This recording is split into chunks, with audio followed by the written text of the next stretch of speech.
Hey guys, Heather Pelletier here. And Chad Pelletier, this CHP Paranormal Investigations that we'd like to welcome you to After the Haunt, Return to Spring Hill. We conducted this investigation on April 8th, 2020. Gave you guys a few days to watch the video. And now that we've reviewed the video and evidence, we'd like to have a little talk and tell you guys what we were able to find in here. Yeah. Now, this time when we showed up to Spring Hill, when we first got there, it wasn't as intense as it was the first time that we showed up. But that might be because I was just very excited because it's a place where I wanted to go real bad and do an investigation. So I was probably really amped up. So, but I mean, I was still amped up to go. I think I can agree on that one. I think anytime we do a first time visit anywhere, there's always going to be a higher level of anticipation, which would cause probably higher levels of feelings, period. Yeah. And I mean, and I'm going to apologize, even though it's nothing we could do about it. But we apologize for the group of kids that showed up, and you hear on the videos that you watched. I think that was towards the end of the second and beginning of end of the first and beginning of the second. Yes.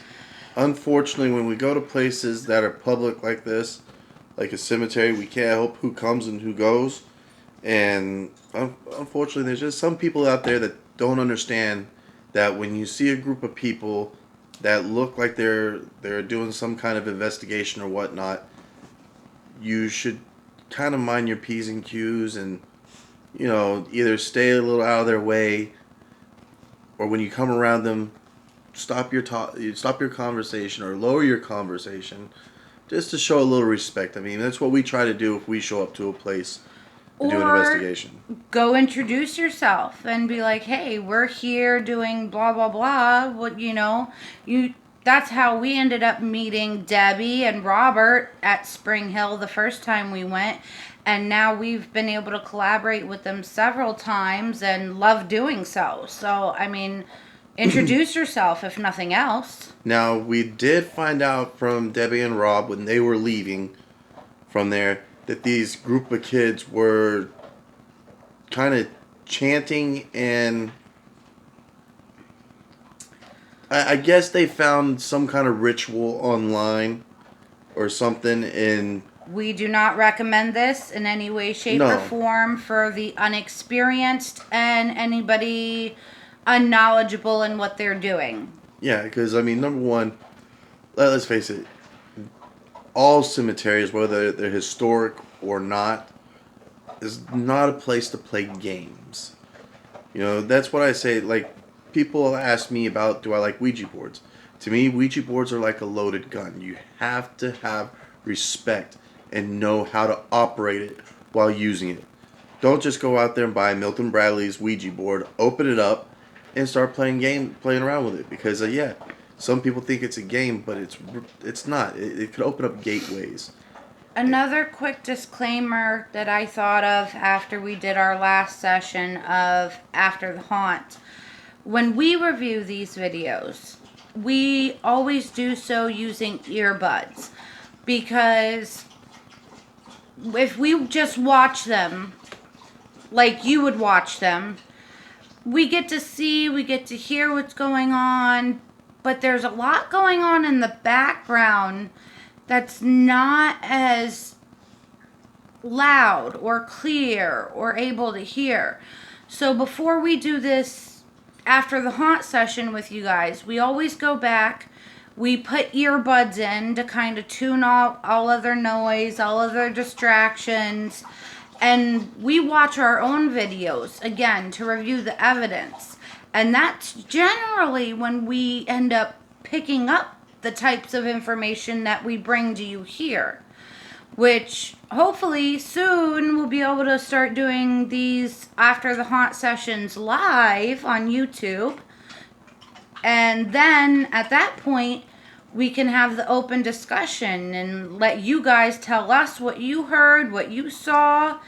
But feel free to comment on the videos until that point, because we'd love to hear your opinion and know what you guys got out of our investigation. And also, anybody that's watching these videos, yes, I use my dog Bella as part of the investigation. And we use her in a scientific way because of the fact that we want to prove or disprove that animals have the innate sixth sensibility to detect paranormal activities. With that being said, I'm also a certified AKC dog trainer in behavioral modification and regular obedience, and I've also taken extensive classes in animal behavioral science. So I'm very watchful of my dog. In no way would I put my dog or any person in my team that I bring with me in any kind of danger. If I thought there was some kind of danger, the investigation would stop immediately and we would get out. Bella is also my registered service animal. So she's not just a science experiment to us. She's a part of our family. So, I mean, I understand people may have their opinions, they may have their views, but we're not just using her for science. She's a part of our family. So neither one of us would let any harm come to her or any member of our team. No, just to give you a quick history on Bella. Bella was abandoned by her first family when she was 3 months old, tied to a bench outside of the place where I worked. Severely malnourished. Severely malnourished, with a sign that said "free dog." Customers came, played with her, thought she was great. I tried to talk them into playing with her and taking her home. Nobody took her home by the time I got off work. I rolled the dice, figured my wife was going to kill me for bringing a dog home without telling her. Not the first time he's done this. And this is just the first one that stayed with us. And it didn't take her long to be part of the family. No. We couldn't have asked for a better dog to choose us as we chose her to stay. So with that being said, I mean, I'm not trying to pick a fight. I'm not trying to squash a fight really with anybody out there that are animal lovers and kind of look down. But at the same time, if you got harsh feelings about me using my dog, then you obviously have harsh feelings on police using canine partners, the military using dogs, and all that. So I mean, we are doing an innocent paranormal investigations, which are not quite as life-threatening to Bella as what a canine police dog goes through or a military police dog goes through. So I mean, understand we take care of her to the utmost. So now that we've, given our little PSA or disclaimer, because we really did want to put that information out there as it's something that we've been noted or questioned on, I'd like to really get into our investigation, our return to Spring Hill. Now, unfortunately, in the first one, we were in front of the wrong tree as the hanging tree. We had some people point out to us, yes, that and showed us which is the right tree that the hanging tree is. There are some photographs up on our Facebook page, CHP Paranormal Investigations. There will be more photographs coming. I'm sorry, I've just been a little not under the weather, but I'm going to get those photographs up and out to you guys on our Facebook page. Once again, that's CHP Paranormal Investigations. All right.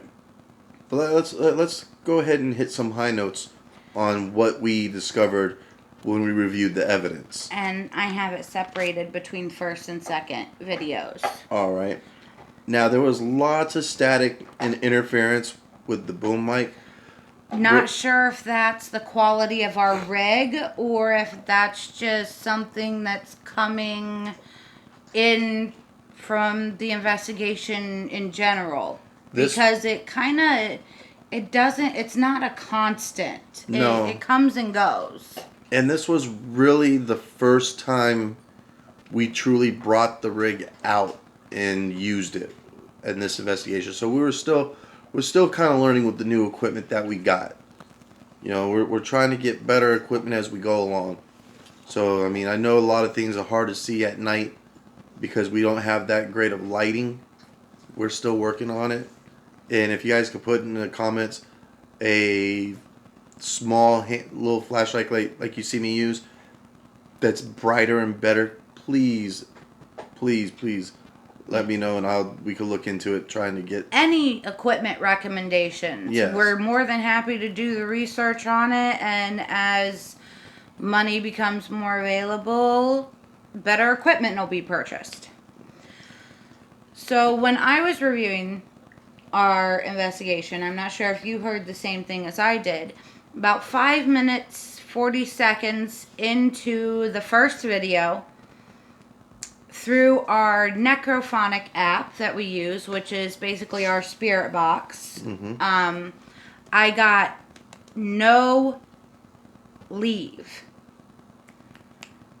And which was a little interesting because here's Bella. we started out in an area that generally makes everybody feel uncomfortable, except for me. I seem to be the only one drawn to want to be at that area. And I, at that point, I believe, was asking some questions. And we asked, did they want us to leave? And we got the response, no, leave. And then very, very shortly after, in a child's voice, you, my friend. Now, in that particular area, which I have photos of as well, there are 3 what look like makeshift graves side by side right by a tree. And they're filled with dolls and children's toys and things that have been left for obviously someone who passed away way, way before their time. It's sad, very disheartening to see things like that in any cemetery, to see the passing of a child or someone that young.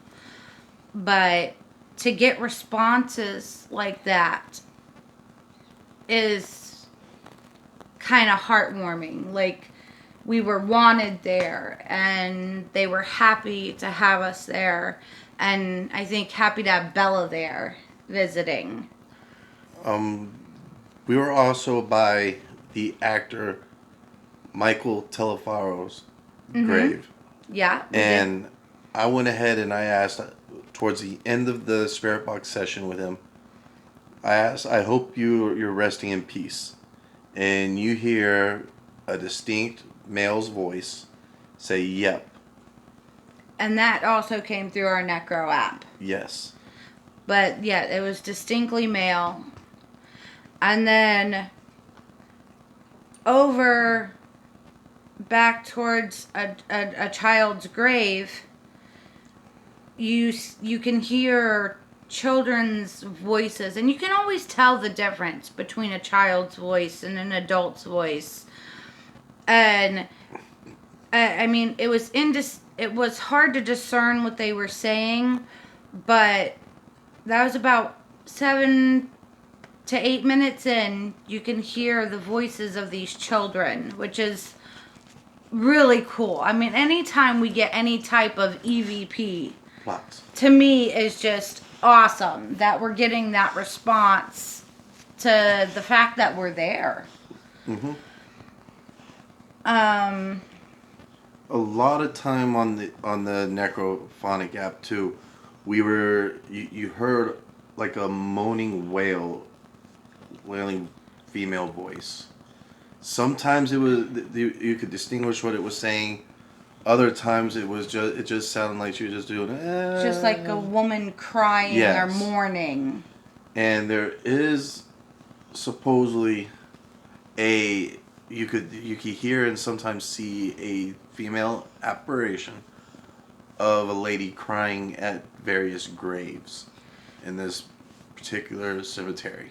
This particular one that I did pick up at 13 minutes and 47 seconds in, you hear the woman's voice with almost that wailing sound to it saying, "Help." And that was actually picked up on the video. So that was picked up by our microphone and our recorder, not by the Necrophonic app.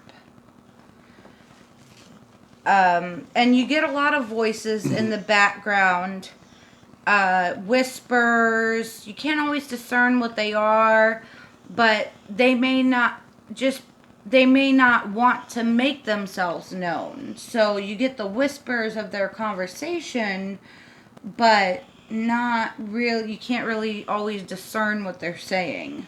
Yeah.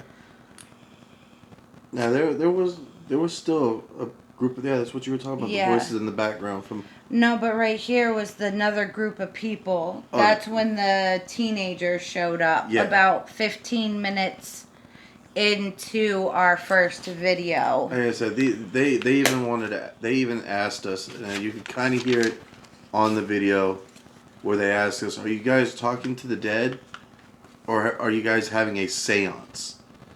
Now, okay, I used to be a very zealous practicing Wiccan.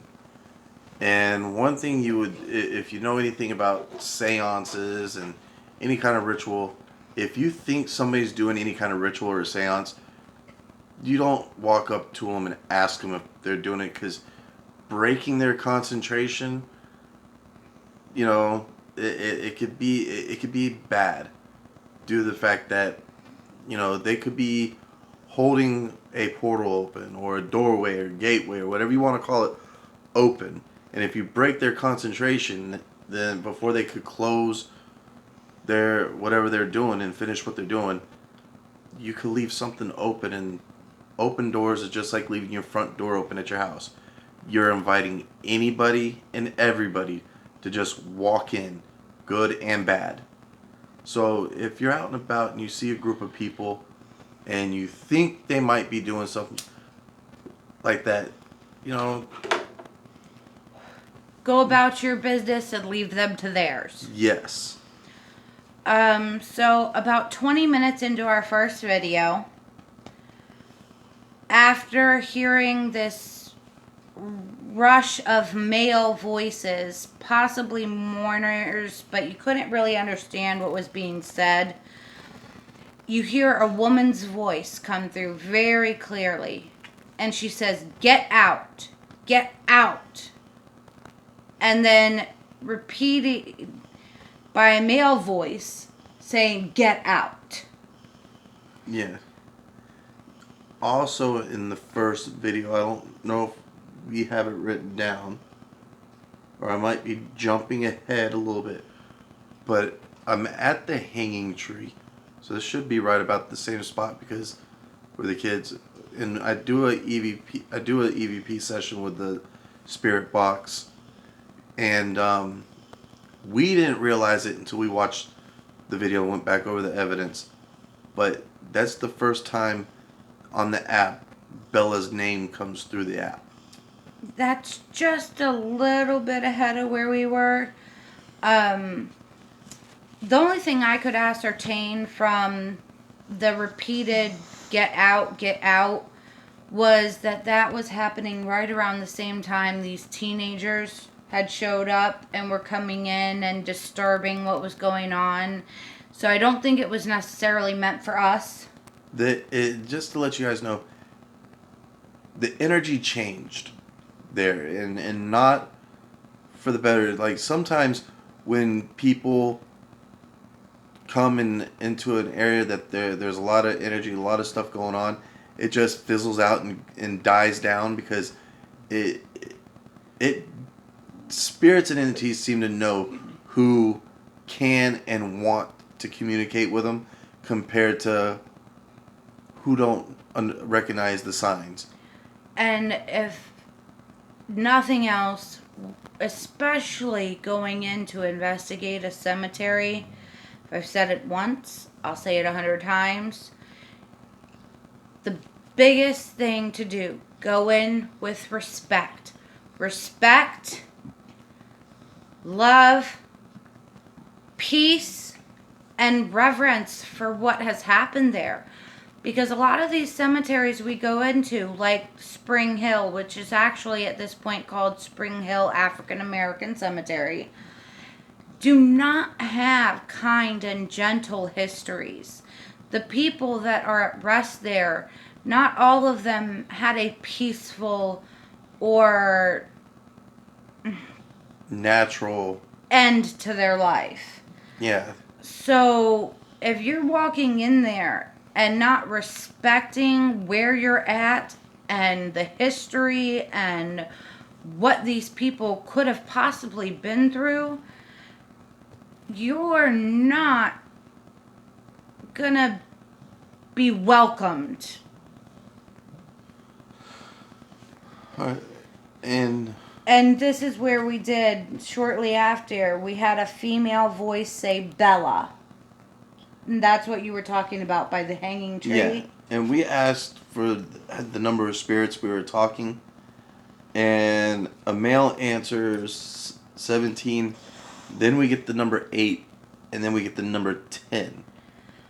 Which is not abnormal for the number to change because, spirits can decide to, okay, I'm here, I said what I wanted to say, and I'm done, and I'm walking away. It doesn't mean there's any less spirits there. That just means those certain spirits may no longer be paying attention to you. And it goes back to what you've heard me say on the videos before. You could go to a place that you've been to 10 times over, and 9 out of the 10 times that you've been there had a huge amount of activity. And then you'll get that one time where there's just no activity. It's because spirits aren't on our time schedule. They're not there to perform for us. They're not, some kind of circus show. They're going to do what they want to do when they want to do it. So sometimes we'll go to a place and because we want to go back because we had a lot of activity and nothing. And at this point, the feeling of agitation was growing after the arrival of the unwanted group is what I could say. My husband asked, was there anything else that the spirits wanted to say? And at that point, we got a very distinct and a very firm no. Not necessarily that they didn't want to talk to us or had nothing to say or nothing to talk about, didn't want to tell their story. But at this point, the overall feeling in that entire place was just agitated. They were aggravated and they were over it because their space, their home was being disrespected. Yes. And at that same point is when the females interrupted us to ask if we were having a seance. Yes. And we also, shortly after that, got the please leave us alone. So I mean, we were getting ready. We kind of met up with the other group that was with us. Instead of calling the other group, big shout out to Spectral Researchers of Central Florida. Debbie, Robert, James, and the rest of their team who we haven't been lucky enough to meet yet. Exactly. They've got their own YouTube channel. Please subscribe to their YouTube channel. They just started their YouTube channel up. Let's go ahead and try to get them some subscribers.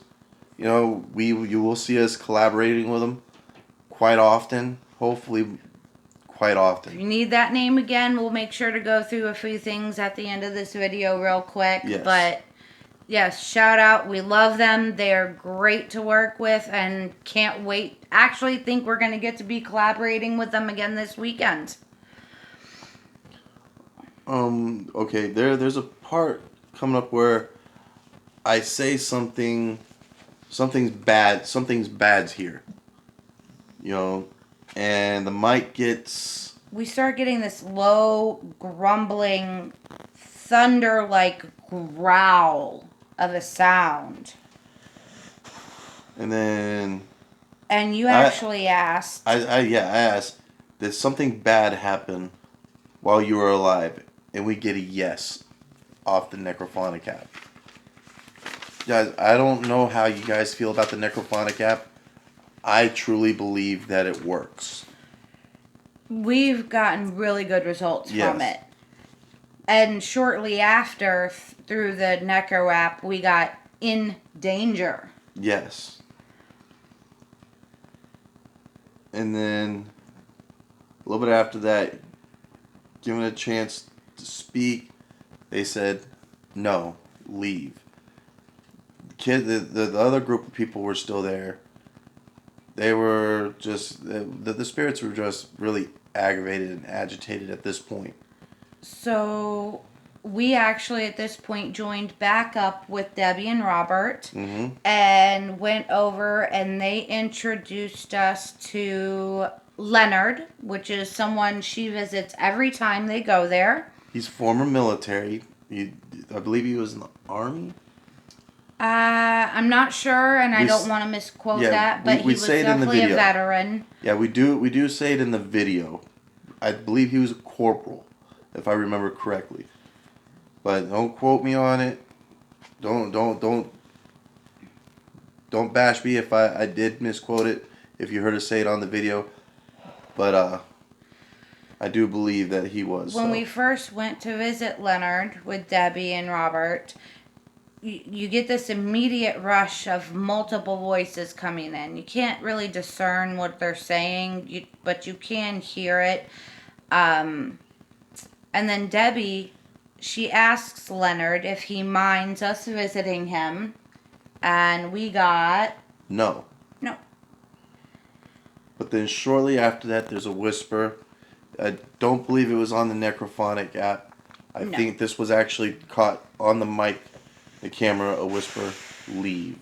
Yeah, and that was definitely because I always notate if it's the Necro app. That definitely came through the Yeah. camera. So then on the second part of the Return to Spring Hill, you know, while we were over there by Leonard's grave, and Debbie had her Necrophonic app going. And when that was happening, I was kind of watching around, seeing if anything happens anywhere else.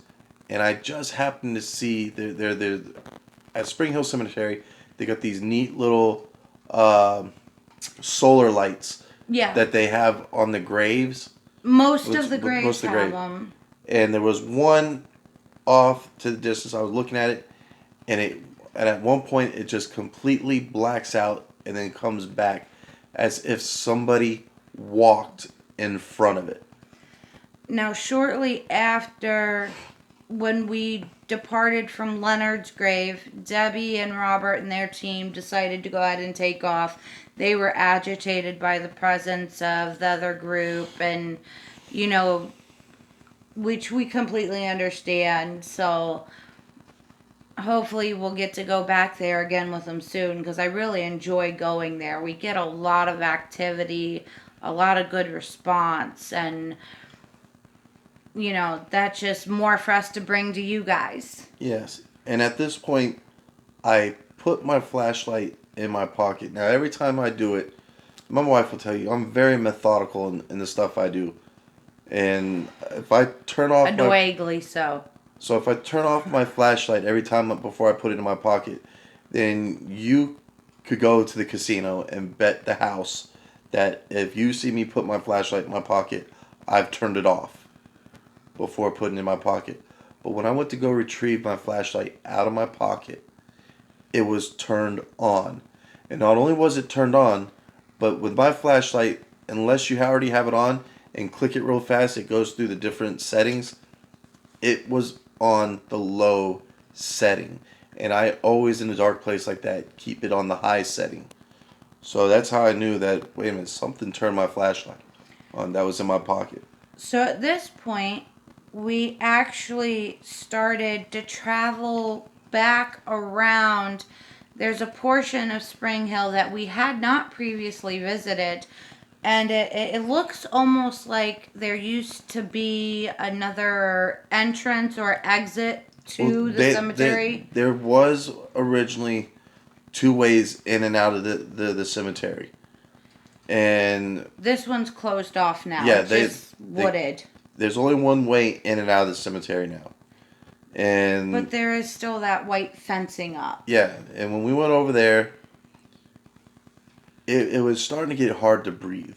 Like the agitation that was being felt there was starting to affect our breathing. Both like, of a us. very heavy presence. Yeah. What it was like very just It was very uncomfortable. It was just like this pressure, this weight on you and it just started becoming increasingly difficult to breathe. not only that, but there started being noises coming from the woods. And I don't know, it could have been an animal or it could not, but I mean it was just in that one corner that you just heard something sounded like something was stalking us. And actually, In the as woods. we walked into that specific corner, we hit a cold pocket. Yeah, and it was a hot kind of humid night, and we hit a cold pocket. I believe I say something on the video about the cold pocket. I think I even show. And that was about 9 minutes into the second video. Yeah, and that's where I'm talking about. I hear something walking in the woods, and the increasing sense of anger, the resentment, heaviness, the difficulty of breathing. It just kept coming and coming, like it was In just, waves. I mean, and well, not really in waves either. It was like it's slowly increasing as if the pressure. It was almost like being underneath something and someone kept adding weight on top of it, slowly, and it just kept increasing and yeah, Belly, you're shedding bad, baby. But anyways, I'm trying to. At this point, this is the part in the video where I'm attempting to get EVPs off the Necrophonic app, and lo and behold, we caught it on camera because my wife who had the camera. She noticed Bella was starting to search and alert for something, and that's when you see something grab her front left paw and pull it to the side. And when she gets pulled to the side, she even goes stumbling a little bit to the left